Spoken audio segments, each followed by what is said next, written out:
সুপ্রভাত, নমস্কার।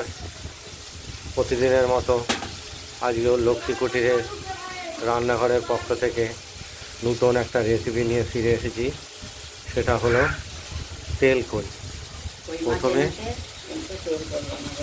প্রথমে কই মাছ আমরা তাড়িয়ে একদম রেডি করে নুন হলুদ মাখিয়ে কড়াইতে হালকা ভেজে নেব।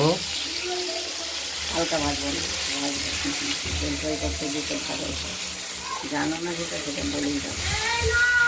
ভাজাবো, তারপর দেখাচ্ছি। ভাজা হোক, আপনারা দেখতে থাকুন। আর এদিকে এই কই মাছে আলু দেব, আর মশলাটা আলুটাও ভাজবো পরে। আর মশলাটা আপনারা দেখতেই পাচ্ছেন, কাঁচা লাল লঙ্কা আর আদা আর জিরে, এটা আমরা শিলে বেটেই দেবো। এতে কোনো রকম পেঁয়াজ রসুন আমরা দেবো না, একদম প্লেন তেলকই রান্না হবে। আপনারা দেখতে থাকুন।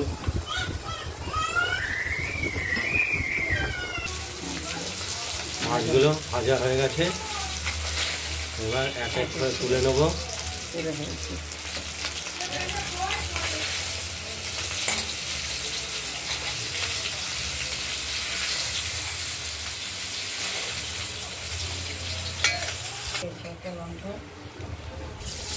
লঙ্কা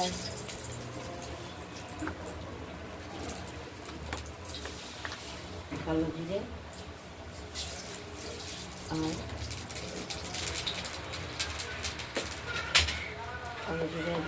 তেজপাতা, লঙ্কা, কালো জিরে, সাদা জিরে, এটা ফোড়ন দিলাম। এবার আলু হালকা হলুদ করে ভেজে নেব।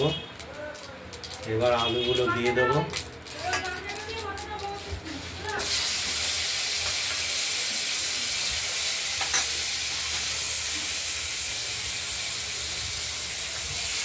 আলুগুলো ভাজা হোক, সামনে মেঘলার জন্য আলুগুলো একটু ভাজা হয়ে নিক।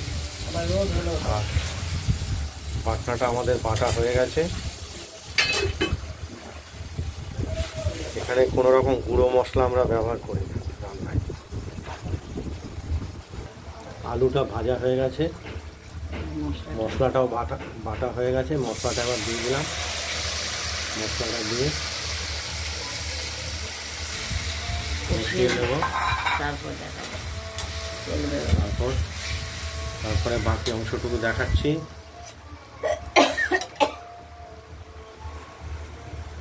ঢাকা দিয়ে রাখবো, দেখতে থাকবো।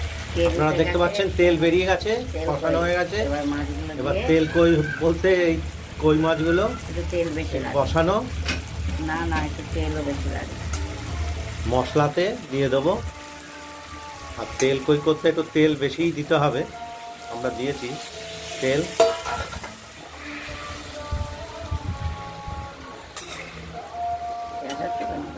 দেখতেই পাচ্ছেন। আর দেবো না। এবার আলুটা একটু সেদ্ধ হোক।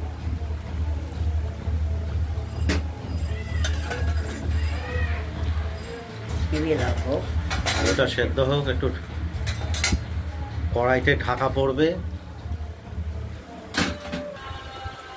তেলকইটা আমাদের তৈরি হয়ে গেছে, একদম কমপ্লিট রেডি। আমরা থালে নামিয়ে ফেলেছি, দেখতে পাচ্ছেন। একটু তেল বেশি এতে দিতে হয়। তেলকই আজকের রেসিপি, আপনারা ট্রাই করে দেখবেন বাড়িতে, এবং আমাদের একটা কমেন্টস করবেন, লাইক করবেন আর শেয়ার করে দেবেন। আজ এই পর্যন্তই। ভালো থাকবেন, সুস্থ থাকবেন। টাটা।